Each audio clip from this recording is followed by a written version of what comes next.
My name is Hannah, and this is my beauty budget.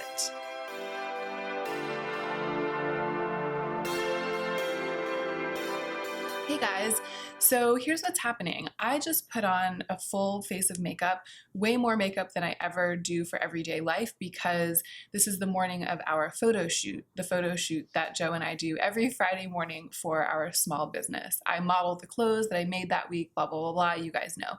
Anyway, I'm wearing like matte foundation. I'm wearing like a full mug. I don't know how much of a difference you can tell on camera because the lights tend to perfect my skin even when I'm wearing pretty light coverage. But right now I feel like I'm in full drag, which I am. I mean, this is like my full beat. Although my eyes today are pretty, I don't know, they're pretty lightly done. I didn't use any dark black or brown. I just kind of sculpted with reds and corals. So in that way, this is a slightly lighter look than I sometimes use for the shoot. But in terms of my skin, this is a lot for me. But I'm filming. I don't usually film in my photo shoot makeup, is I guess why I'm telling this whole irrelevant story. I got ready to go and Joe isn't ready. We're just like way off. Usually our schedules kind of go along and then we head over to the studio together and get started with the shoot. But I'm ready and he still has like a half hour of getting ready to leave the house to do. So I was like, I'm gonna film. So I'm gonna sit down and, I mean, I'm already sitting down. I've sat down, I'm sitting down and I'm gonna film a quick off the cuff chatting about new makeup releases / will I buy it. In my case, it's a do I want it because there are a lot of things that I want that I'm not going to buy. I feel like this is the messiest intro in the history of my channel. Let's go ahead and get into the meat of the video.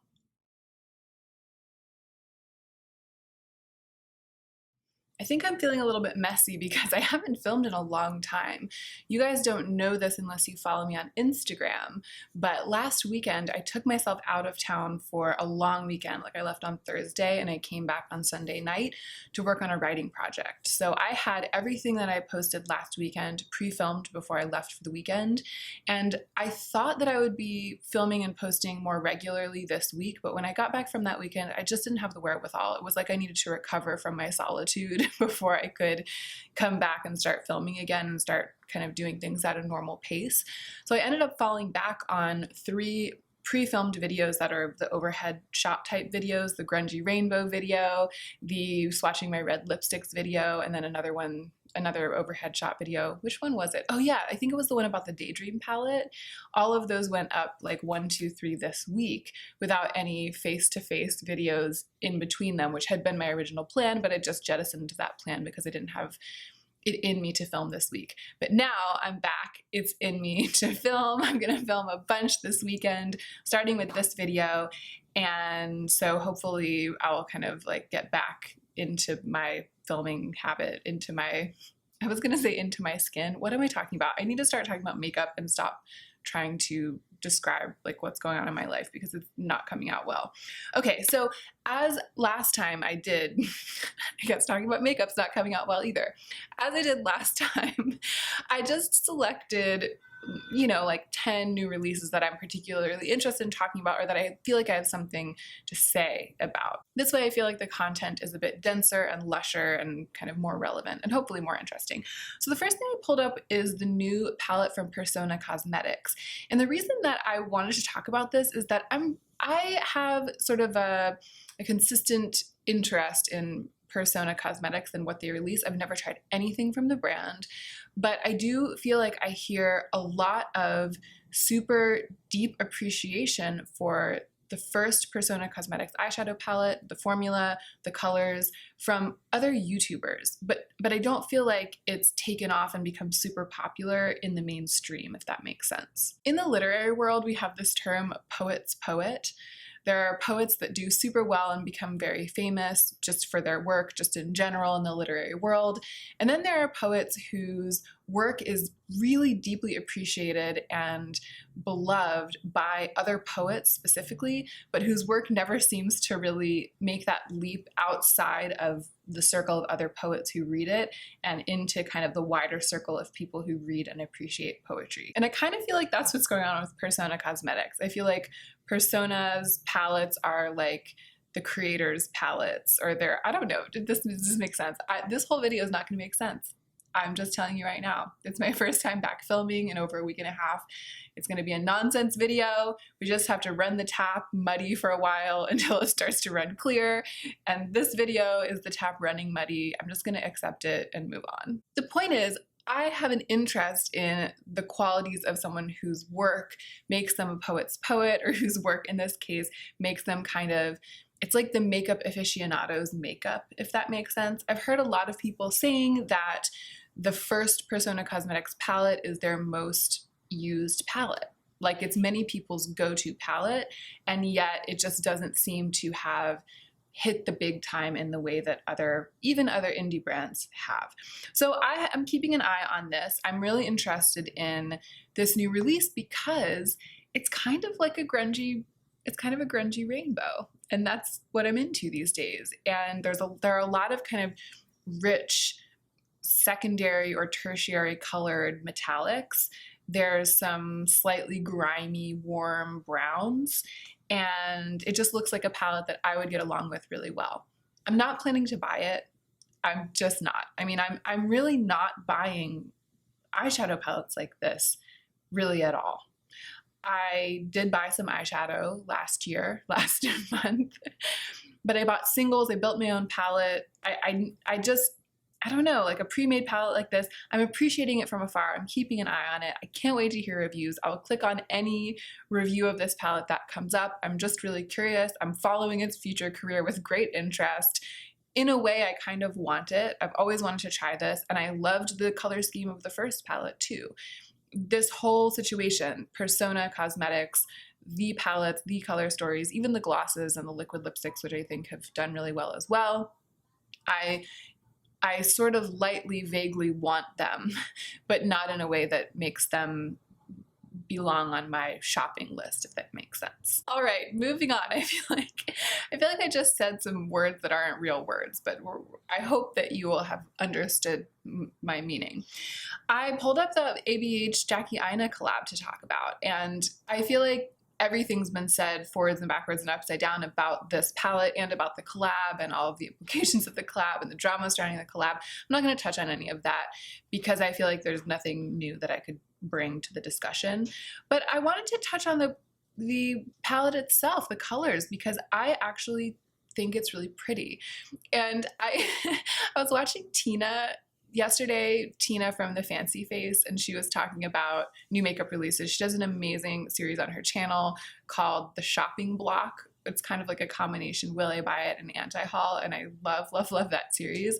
And she was so funny about this palette. She was talking about it, and she was like, you know, I don't want to be rude, not to throw shade, but I think it's kind of, and I thought she was going to say kind of boring. And then she was like, I think it's kind of ugly. I think it's kind of ugly.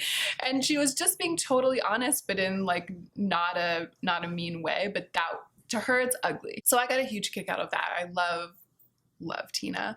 But also I appreciated that she used that word because I feel like she wasn't trying to dance around the issue. She was just like, the colors don't work together for me. The colors don't speak to me.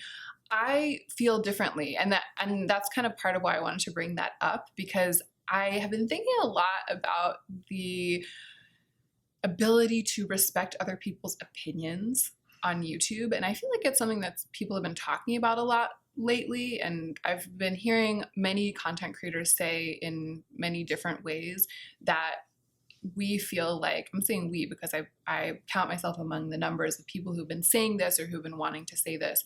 We feel like one of the most important things on this platform, whether you're making content or commenting on content, is to be able to respect the opinion of someone who arrived at a different conclusion than the conclusion that you arrived at.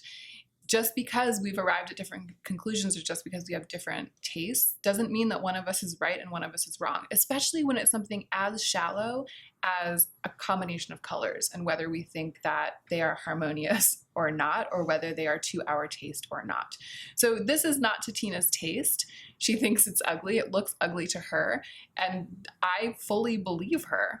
It is to my taste. I think that these sort of strange off grungy metallics and the slightly bizarre color combinations. It's like a little bit of sort of an eerie, dusky forest at twilight, kind of magical forest at twilight type of feeling.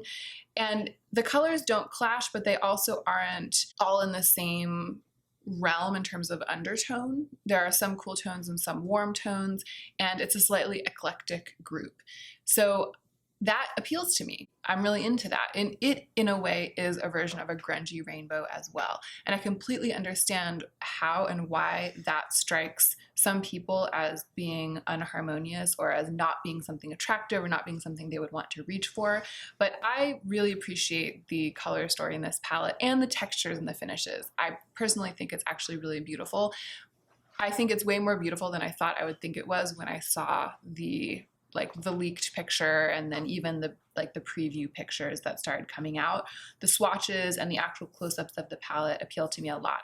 I'm definitely not going to buy this. I have no interest in buying an ABH palette.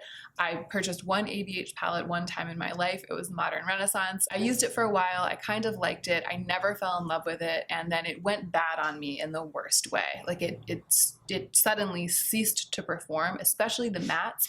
But I felt like the metallics in that palette were always lackluster. Anyway, I've never loved ABH.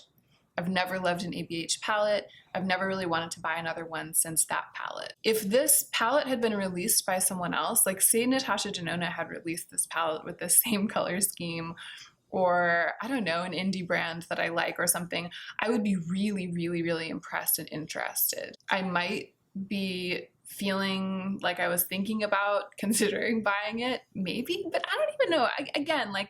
I don't know if that's true, because I would probably feel the same way about it that I do about the Persona Cosmetics Grungy Rainbow palette, which is just like, oh, this is nice, interesting, I like it.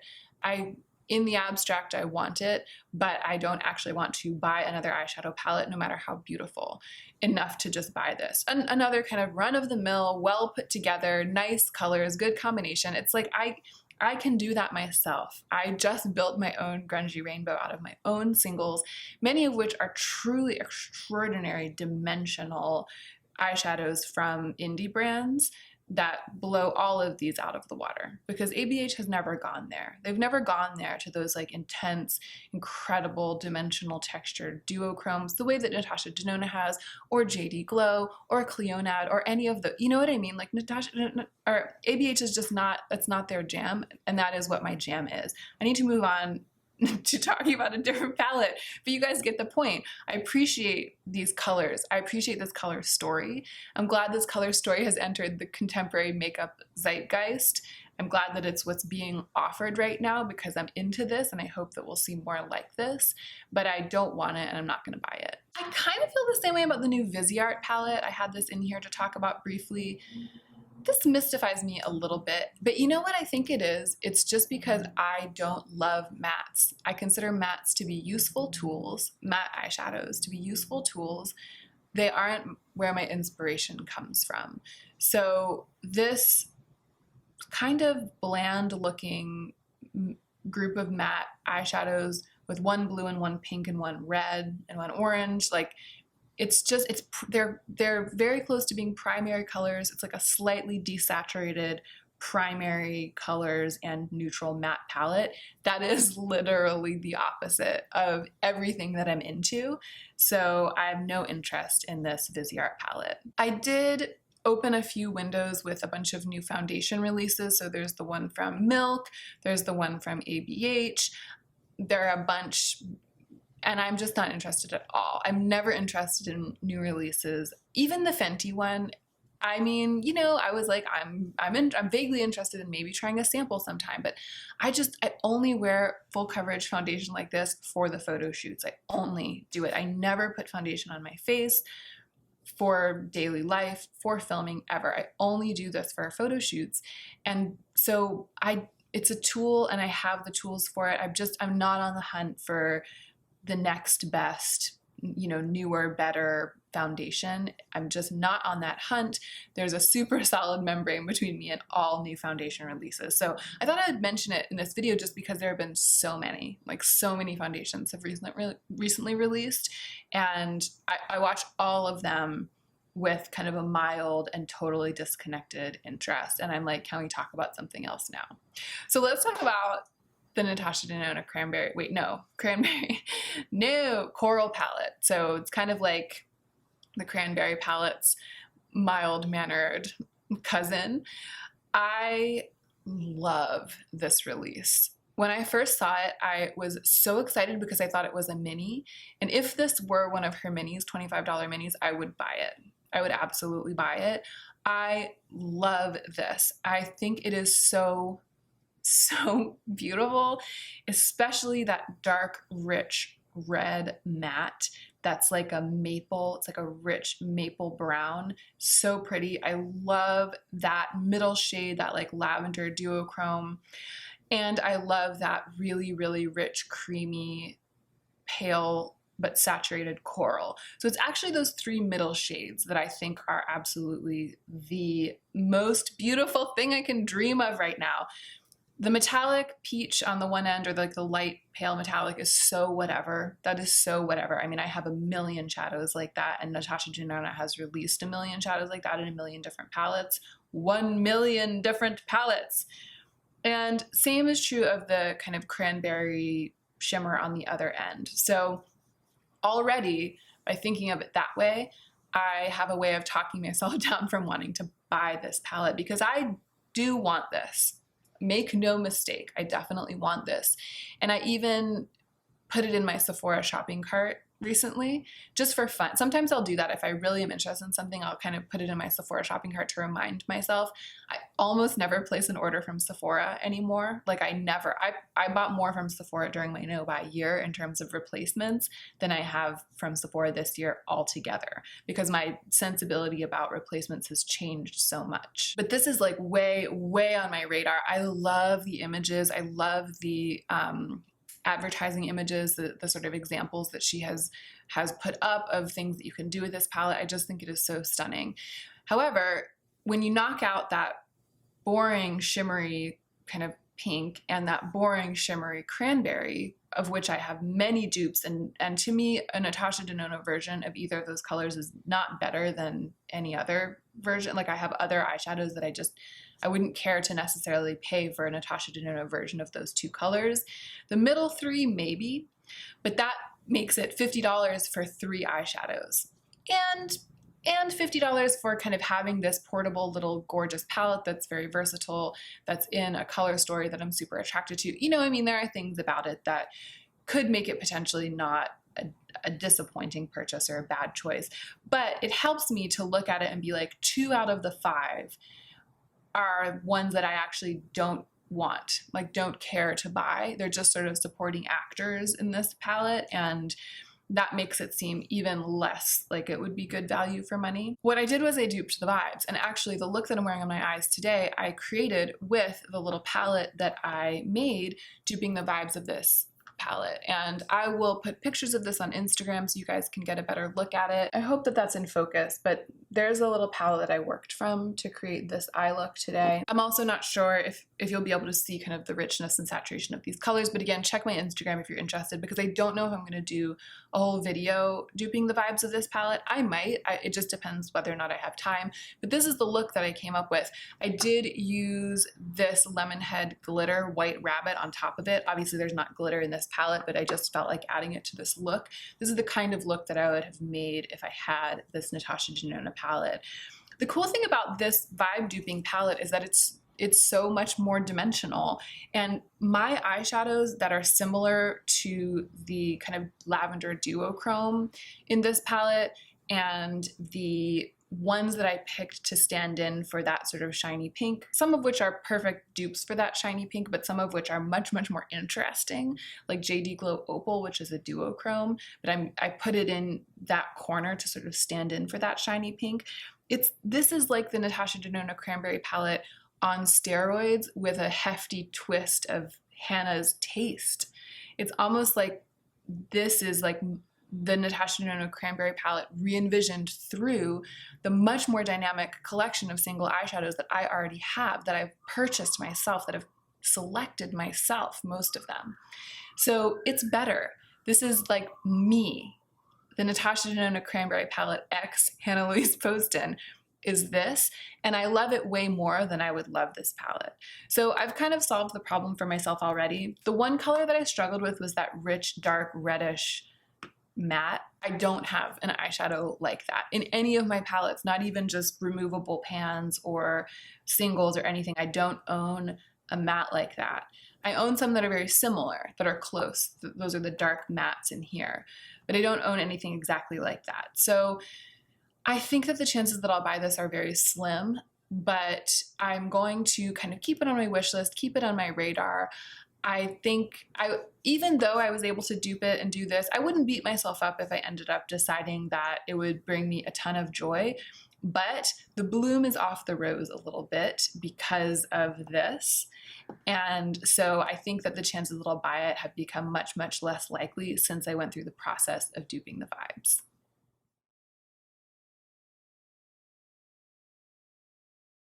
Kaleidos. I pulled up these two new Kaleidos palettes, which are beautiful, neither of which I want. I'm not that into neons. I'm not that into, blues and greens and oranges. These just aren't my color stories. These aren't my color schemes. And for me to actually want to buy a pre-made eyeshadow palette at this point, it would have to be my vibes 100%, like the Natasha Denona Cranberry, I keep calling it that, the Natasha Denona Coral one. Like that, the reason that I'm really interested in that is mostly because I know the Natasha Denona textures are really unique and because the colors are so what I'm into right now. So these colors aren't what I'm into right now, but I am so checking for Kaleidos because my friend Lauren of Lauren May Beauty, she did a video in which she swatched all of her black eyeshadows to find out which black was the blackest, and Kaleidos blew every other brand out of the water. I mean, that black eyeshadow was like a tunnel in time. It was so luscious and beautiful, and it made me want to buy the palette that has that black in it. I'm not going to do it again. I'm just not spending my budget on these kind of like powder eyeshadow palette. I keep saying this because I actually bought you'll find out. There's something that I bought that's technically eyeshadow, so I am spending my budget on eyeshadow again this month a little bit. But this kind of thing that's just another eyeshadow palette with beautiful colors, with a nice formula, with like a cool packaging, blah, blah, blah. Like, it's exciting. I love paying attention to these releases. I love learning about them. I love having an opinion about them. I love talking about them, but I'm not going to buy them. But I am really, really checking for Kaleidos. If they were to release a palette, for example, duping the vibes of the Natasha Denona Coral palette, if they were to release one more in that kind of like bright, grimy, gritty, earthy, red vibes world, I might actually venture into buying something from this brand, partly just because I'm curious about the brand. I would love to be able to review them on my channel, but also because I was so impressed by what Lauren discovered in her video. Oh, so the next one there's a lot of eyeshadow. I guess what's new? I mean, it's always like that.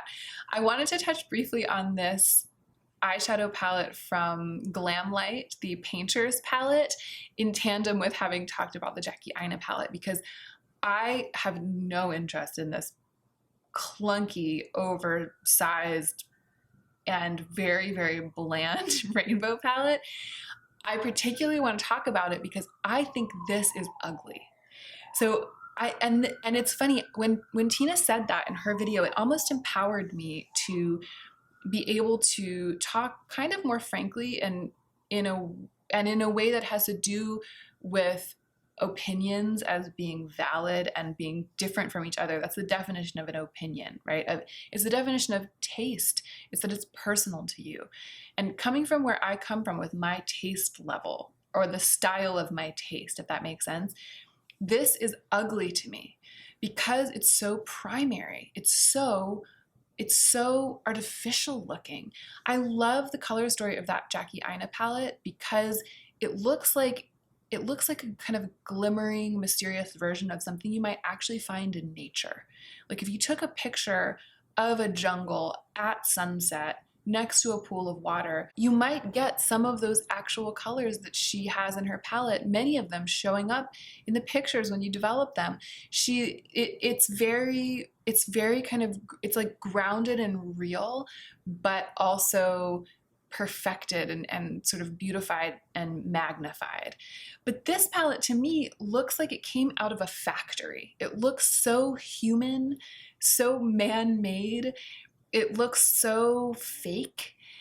And that to me is just not attractive. It's just ugly. It has no subtlety. And that is not to my taste. I do think primary colors can be very editorial, bold, like a bold red. I mean, I'm not saying that primary colors in and of themselves are ugly. It's just the way that it's put together here. It's so literal. It's so clunky. It's so boring. And they seem to think it's revolutionary, and to me it's the most passé thing currently on the market. I'm aware that I need to sort of zoom through the very end of this video. I pulled up this collection by Rodin, I think. Rodin? It's not Rodin, is it? Is it as pedestrian as that? Rodin. But it's just beautiful. I just want to put this beautiful picture up on the screen and ask you guys if any of you have tried anything from this brand. I'm not going to buy any of this stuff, but this is an example to me of exquisite marketing and beautiful photography and design. That powder, that shimmery powder, I don't know if it's a highlighter or what, but look at that, the clear packaging, those lipsticks. I mean, it's just gorgeous. I just think that this is stunning and people aren't really talking about it, so I just wanted to talk about it in this video. What's up with this brand? I don't know anything about them really, except that I've sort of seen them in some high-end skincare shops before, and I'm kind of curious about their makeup because it's gorgeous. All right, I hope I'm not cutting this video too short, but I'm just going to talk about one more thing. It's Rowan Beauty, which has just entered Sephora. Rowan, I have lusted after since they released. I mean, lusted. Like it's everything that I dream of. Kind of gritty, creamy eyeshadows that are glittery, but I don't think it's glitter. I think it's just a lot of reflects in them. That's what it says in the advertising. But the colors are earthy. It's designed to be sort of this all over lid shine situation. A lot of the advertising has like a full gunmetal glimmering eyeshadow eye where the same shiny metallic color goes from lash line all the way up into the brows. I mean, it's so me. It's like I conceived of it in my dreams and then it became reality and I was just like, what? I mean, it really is. I'll put some pictures. I'll put a number of pictures up on the screen right now. They're advertising, and you guys know me, and you will know if you look at these pictures that this has just been tugging on my heartstrings for months since they released. And actually, when they first released, and I started watching videos about them and reading about them, and I followed them on Instagram, and I looked at their website, I thought I was going to buy one of these palettes for a long time. I think it was maybe at a time when I had run out of my budget and I had to wait the whole month until I had budget again and I could buy it.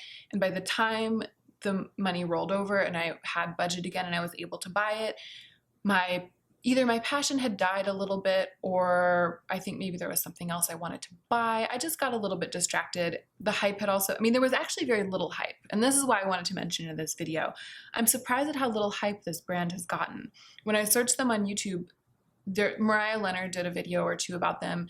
I think Alana Davidson mentioned them in a video. And then there are a couple other much smaller YouTubers who have reviewed them. And then that's it. There's like 5 YouTube videos of beauty YouTubers reviewing these products, and that's it, which is just to me very, very few, very, very small. And I don't know why. I mean, this brand and what they have released so far is the dream of my life. And maybe it's not the dream of everyone's life, and maybe that is why. But this whole story is just me prefacing saying that I I did it. I bought 2 pieces from this collection from Sephora. And I think it's interesting. Some of you have been asking me lately about my philosophy about returns. I've been asking myself, why was it that once this released in Sephora, I felt more comfortable buying it? Is it because of the return policy? And I think it might be a little bit, but I think it's in large part just because the shipping is so fast. I still have, what's it called? Flash shipping because I'm still Rouge. I won't be Rouge. I definitely won't be next year. I mean, my Rouge status is going the way of the dinosaur this year, but I still have it from last year. even though I haven't placed very many orders from Sephora this year, it still feels so familiar and solid and comfortable and I mean, it's just, I'm still like hooked into the Sephora machine. So there's something about this being available at Sephora that makes it feel more accessible, even though it was just as accessible when it was only available on their website. I could just as easily have purchased it. It would have come in the mail just as easily. Maybe I would have had to pay a little bit for shipping, but that doesn't bother me at all. I think there's always a cost. When you buy something, there's always a cost beyond just the cost of the thing plus tax. There's always some sort of transportation cost, no matter who covers it and no matter in what way it gets covered. If you're buying gas, if you're spending your time driving to the store, there's always extra cost. So paying for shipping doesn't bother me because it's just one manifestation of that extra cost, and I've accepted that in my life as a consumer. So I could have just bought it from their website, but for some reason, the fact that it became available on Sephora gave me the little kick in the pants that I needed to take the plunge and buy this, and I'm going to review it, so stay tuned.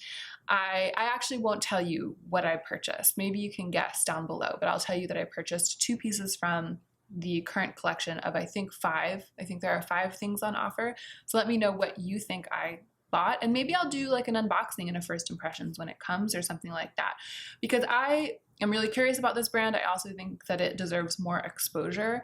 I want to help contribute to the general amount of knowledge that's out there. I want to sort of be a resource about this brand because I'm really intrigued by it. And then the returns, the place that the returns thing comes into play is this. I'm actually not sure about their return policy on their website. It might be that it's liberal and that I could have easily ordered it from their website even if I had the worry that I have, which is about creasing. These are cream products, and from the very little bit of information that I've been able to garner from different reviewers, I've gotten mixed messages about how much they crease and whether the creasing is a problem. They're creams, but they seem to be sort of drier creams. I don't know. We'll find out when I get them. But my concern has been that they would be like truly and just untenably creasy, and that I would spend $50 on one of these little eyeshadow palettes, and then I would find out that I actually can't make use of it at all. Because if they really stay creamy and they're editorially creasy throughout the day, I have such hooded eyes that look doesn't really work on me. So I think that maybe the reason I never purchased them to begin with was that I had this fear that they might actually be, it might be like a total waste, like a complete wash, that I would end up having spent a quarter of my budget on something that I would try once and truly, truly never use again. If that's the case, now because I purchased them through Sephora, I'll return them. If I like them but don't love them, I'm not going to return them, right? It's not going to be a situation where I'm like, oh, I'm not using this as much as I thought I would, or I'm not as excited as I thought I would be, or it's a little different than I thought it would be. If it's that, I'm not going to return it. I'm not buying it just to try it out and then I'll return it once the bubble has popped. It's not that. And I need to be very firm with myself about that, because before my no-buy year, I was in the habit of using the return policy at Sephora as a way of just buying a bunch of things all the time just to try them, being like, oh, I can return it if I change my mind. I can return it if it doesn't work out. And it's actually not the wastefulness of that bothers me, although that's not ideal. The thing that bothers me about that is that it's like a free pass to buy way more stuff than you would ordinarily buy. And even if you end up returning some things and getting your money back, I think for me, that mentality caused me to overspend consistently and to end up buying many, many more things that I didn't end up returning than I would have if I had done away with that mentality. So I have now done away with that mentality. I no longer buy stuff expecting that I'll probably return some of it. I do not expect to return the 2 pieces I bought from this collection. I really hope that I don't. But I think there was that one little fear that it would be a total waste of a huge chunk of my budget, that it would be something truly unusable to me because of my hooded eyes. That fear kept me from buying them, from being willing to spend the money, even though I really hope that they'll work out. And because they're available at Sephora, that fear has been taken care of a little bit. So I did go ahead and do it. And I'm super excited about it. I mean, it's a lot of money. To buy 2 of these pieces is a lot of money. But I'm pursuing my goal of buying fewer, nicer things. I've spent almost half of my budget on just 2 pieces from this collection, and I'm really, really excited that I did that. I think that the way that I feel about this collection, my desire to review it, my desire to investigate it, the fact that I feel like it's a little bit untapped in the beauty sphere, and the fact that I feel like it's literally designed for me, like it could not be more up my alley. It could be the love of my life. I'm hoping that it will be. All of those factors together make me feel like, in spite of the very high price tag, and in many ways sort of because of the very, very high price tag, right? It's like there's this sense of strong value, and of having spent this amount of my budget on this stuff and therefore not buying anything else really. I mean, maybe I'll buy something else this month, but I don't know. I might not. It might just be this. All of that is working together to make me feel really excited about having made this decision. So I just wanted to mention, as a way of wrapping up this video, that Rowan is now available at Sephora. It's a pretty new brand, but it's very newly available at Sephora, and I have already jumped on that. So stay tuned for a review of this brand. It is something that I did want, and then I did buy. A first, I think, in a will I buy it video, or a do I want it video from me. Okay, that is it. I need to go. Joe has actually outstripped me this morning. He's already ready. He's already over at the studio, and he's waiting for me to go and start our photo shoot. Thank you guys so much for watching this video. Let me know what you think in the comment section down below, and don't forget to take extra good care of yourself this week so that you can be the most effective version of yourself as you do your work in the world.